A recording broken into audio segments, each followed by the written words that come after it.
Si la propuesta de reformas efectivamente atendiera a las urnas, habría tenido que considerar que nuestra nación se compone por más de 130 millones de personas y no solo por los votantes de Morena y sus aliados. Tendría que considerar que sus partidarios y sus oponentes tienen las mismas calidades ciudadanas y que en democracia se gobierna para todos. Que una vez concluidas las elecciones, el buen gobierno tiene que ejercerse sin distingos partidistas, que no hacerlo implica insertar el germen de la división y tal vez el de la guerra civil. La propuesta de reforma judicial que está en marcha quiere justificarse en el beneficio al pueblo, en la invocación a ese cuerpo abstracto e ignorado que a lo largo de los siglos y especialmente en estos años ha servido para justificar atrocidades y obtener beneficios.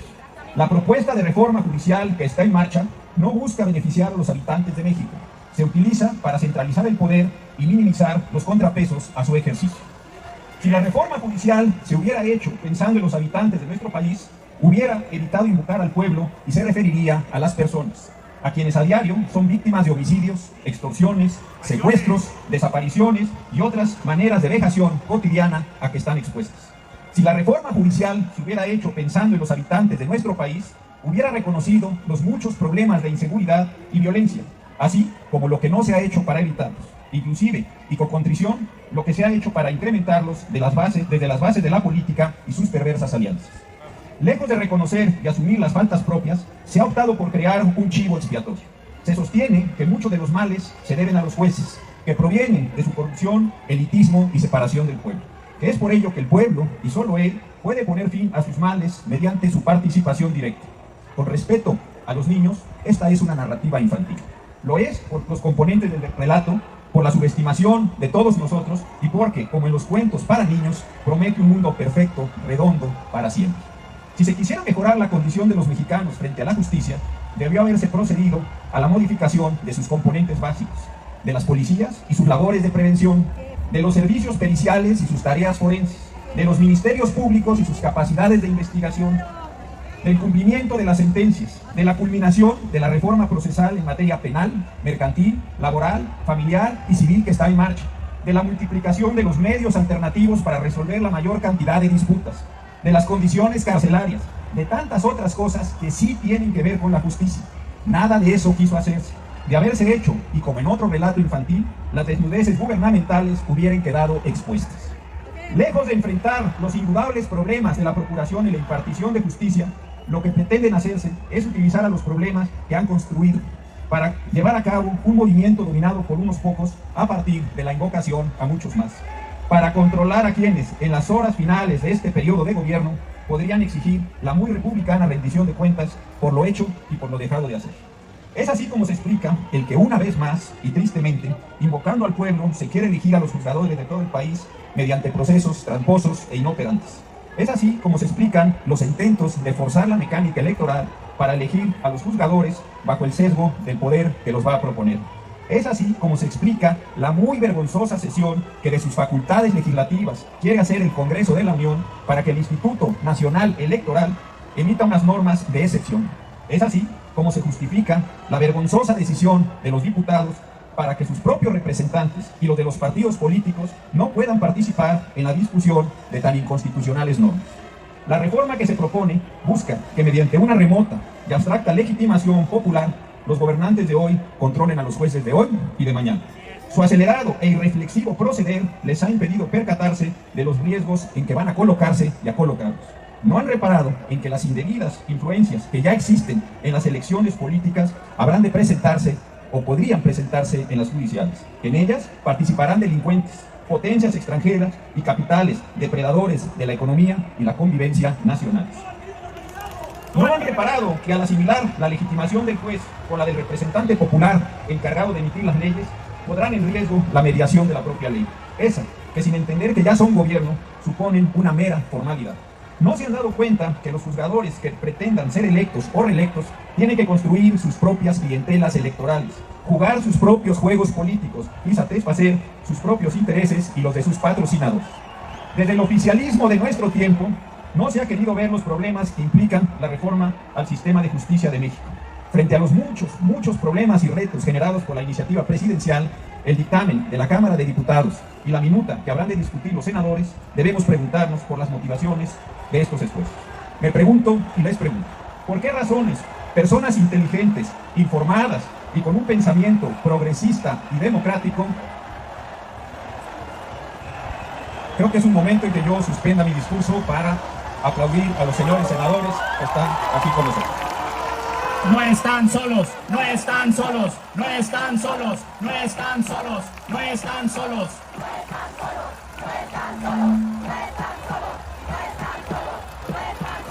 No están solos, no están solos, no están solos, no están solos, no están solos.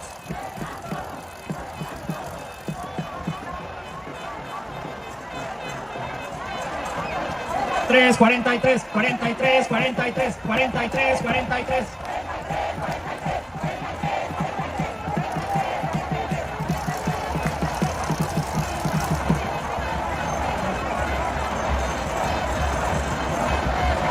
No están solos, no están solos, no están solos, no están solos, no están solos.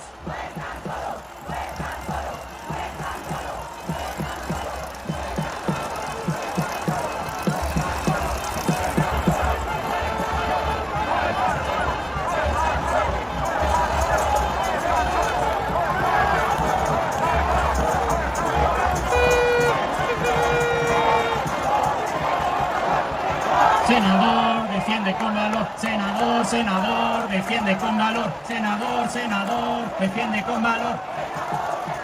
Defiende con valor.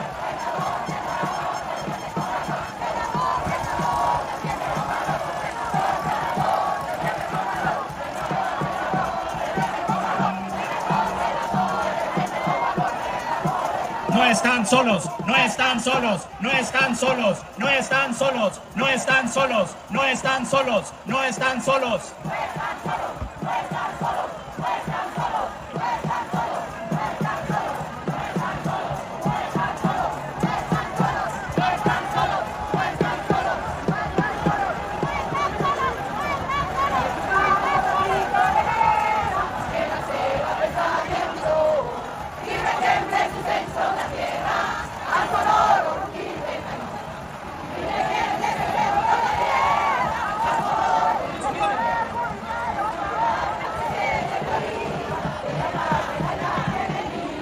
No están solos, no están solos, no están solos, no están solos.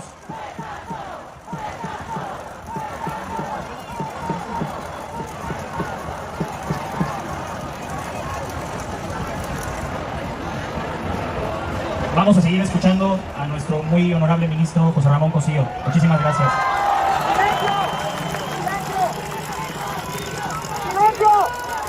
Voy a continuar una vez que los muy distinguidos senadores de la República acaban de incorporarse a sus tareas.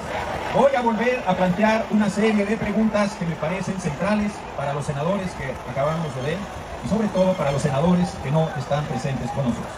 Y les pregunto lo siguiente, y me pregunto y les pregunto a ustedes. ¿Por qué razones personas inteligentes, informadas y con un pensamiento progresista y democrático han decidido embarcarse en la aventura que están corriendo? ¿Por qué están dispuestos a arriesgar el futuro de México, su propia hoja de vida y aquello por lo que han luchado a lo largo de sus vidas o en aquello en lo que alguna vez creyeron? ¿Qué necesidad tienen los senadores de incorporarse a una masa en la que no les va a ser posible disentir? ¿Por qué no son capaces de tomarse un tiempo para pensar en las implicaciones de un cambio que no han podido ni han querido discutir abiertamente? ¿Por qué no han querido sopesar lo que implica cambiar para mal el sistema de justicia del país? Más aún, ¿por qué no se animan a sí mismos para sostener su individualidad sin estridencias y sin heroísmos, fundados solos en la convicción de lo que se tiene que ser y se tiene que hacer? Quienes nos oponemos a la reforma no lo hacemos por contradecir a una persona, por importante que todavía lo sea. Quienes nos oponemos a la reforma lo hacemos porque hemos leído y hemos comprendido sus alcances y tal vez sus motivaciones. Quienes nos oponemos a la reforma no consideramos correcto que se invoque a la colectividad pueblo para servirse de él. Por el respeto que tenemos a los habitantes de nuestro país, del país de todos los mexicanos, evitamos servirnos de una abstracción en beneficio propio. Preferimos hablar de personas, de sujetos de derechos y de obligaciones, de quienes tienen que acceder a la justicia determinada en las leyes para convivir entre todos de la mejor manera posible. Es este pensamiento respetuoso hacia el otro, hacia su propio proyecto de vida, el que ha hecho que los juzgadores del país, todos ustedes, hayan decidido levantar la voz y actuar mediante los mecanismos jurídicos y pacíficos que les otorga el derecho. Ha sido este pensamiento el que les ha dado el valor para actuar a todos los compañeros del Poder Judicial de la Federación y a los de muchos de los poderes judiciales de los estados. Unos y otros, todos ellos, han entendido que sus demostraciones pacíficas y respetuosas son la única manera con la que cuentan para salvaguardar sus legítimos derechos laborales, pero sobre todo los derechos a la justicia de todos los habitantes de nuestro territorio nacional. Es la comprensión crítica de las propuestas de reforma judicial lo que ha hecho que los estudiantes y los profesores de Derecho y de otras carreras hayan decidido levantar la voz para apoyar a sus juzgadores y dar a conocer sus preocupaciones. Pensar que los estudiantes y los profesores están siendo manipulados es una falta de respeto para ellos, pero también para quienes, desde el poder, piensan que solo gobiernan para los suyos porque coinciden con ellos. En la comprensión crítica de las propuestas se han manifestado y se están manifestando, aquí y ahora, los abogados en lo individual y sus colegios, aquellos a los que han decidido afiliarse voluntariamente. Sus preocupaciones han sido desdeñadas. Se les ha etiquetado de diversas maneras para descalificarlos. No se han querido escuchar ni debatir sus razones. Se ha pensado que al ignorarlos se les quita la razón. En la comprensión crítica de las propuestas a la reforma se han sumado también los sectores sociales, esos que miran con preocupación las similitudes con otros momentos de nuestra historia patria. El que con la misma vehemencia y convicción se diga hablar por el pueblo, tal como en su momento se le hizo hablar al pueblo sobre los fueros y los privilegios, el orden y el progreso, o la marcha siempre ascendente de la Revolución Mexicana. Esas determinaciones que tantas tragedias nos trajeron en el país. Tal como ahora, y con la misma convicción y las mismas muestras de infalibilidad, quienes entonces invocaron al pueblo dijeron representarlo, tal como ahora se hace para querer reformar la justicia nacional. Siempre se habla a nombre del pueblo, suponiendo que se tiene una infalibilidad. Otros tiempos y otros modos con los mismos y fallidos afanes de salvación de todos nosotros. En las próximas horas, México estará frente a una encrucijada histórica. Los 128 senadores de la República tendrán que decidir entre varias posibilidades. En el ámbito personal, cómo quieren verse a sí mismos, cómo quieren integrarse a un movimiento al que habrán de delegarse su decisión, o quieren verse como individuos que conscientemente han decidido actuar por una voluntad propia. En el ámbito de sus responsabilidades públicas, los senadores tendrán que pensar la manera en la que su voto individual y concreto habrá de repercutir en el México por venir. Respetuosamente les pedimos, de forma pacífica, de forma constitucional, que al votar no invoquen la tan manida solución al juicio de la historia. Esta es una fuga del presente en el que tienen que actuar. Con el mismo respeto les pedimos a los 128 senadores que no escapen de sí mismos invocando su mera tranquilidad de conciencia.